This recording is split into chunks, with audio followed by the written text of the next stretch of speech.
மத்தேயு அவன் 22வது அதிகாரம் 37 வசனத்திலிருந்து வாசிங்க. மத்தேயு 22:37. மத்தேயு, இயேசு அவனை நோக்கி, உன் தேவனாகிய கர்த்தரிடத்தில் முழு இதயத்தோடு முழு ஆத்மாவோடு உன் முழு மனதோடு அன்பு கூறுவாயாக. அல்லேலூயா, அல்லேலூயா. இயேசு உங்களை நேசிக்கிறார், உண்மைதான். நீங்க இயேசுவை நேசிக்கிறீங்களா? அல்லேலூயா. இத போல இயேசு உங்க மேல அன்பு வச்சுக்க, நீங்க இயேசு மேல அன்பு பாராட்டீங்கன்னா சோர்வு அசதியா வராது. உங்களுக்கு சிந்தனை என்ன தெரியுமா சொல்லும்?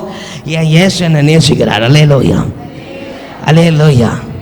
நீங்க இயேசு இதுவரைக்கும் நேசிக்கலன்னா அந்த பாதைக்குள்ள நீங்க கடந்து போங்க. அல்லேலூயா, அல்லேலூயா, அல்லேலூயா. அவன் கலாத்தியர் 5வது அதிகாரம் 13வது வசனத்தில் சொல்லப்பட்டிருக்கிறது போல நீங்கள் இயேசுவை நேசிங்க. அல்லேலூயா, அல்லேலூயா. முழு ஆத்மாவோடு நேசிங்க, முழு பலத்தோடு நேசிங்க.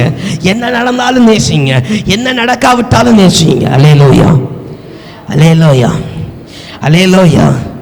இவனவன் 6 பாதைகள். அல்லேலூயா, அல்லேலூயா, அல்லேலூயா. ஒரு மனுஷனுக்கு ஆண்டவர் உயர்வை கொடுக்கிற ஒரு ஸ்தானமாய் இருக்கிற கல்யாணம் என்று சொல்லப்படுகிற மணவாட்டி மணவாள் என்று சொல்லப்படுகிற வாழ்க்கைக்கு நேரால் எப்படி நீங்கள் உங்களை ஆயத்தமாக்குறீர்களோ அதே போல கிறிஸ்துக்குள்ளே இருக்க போகிற ஒரு ஜீவிதத்துக்கு நீங்கள் புதிய வாழ்க்கைக்கு நேரம் கடந்து போக போகிறீங்க.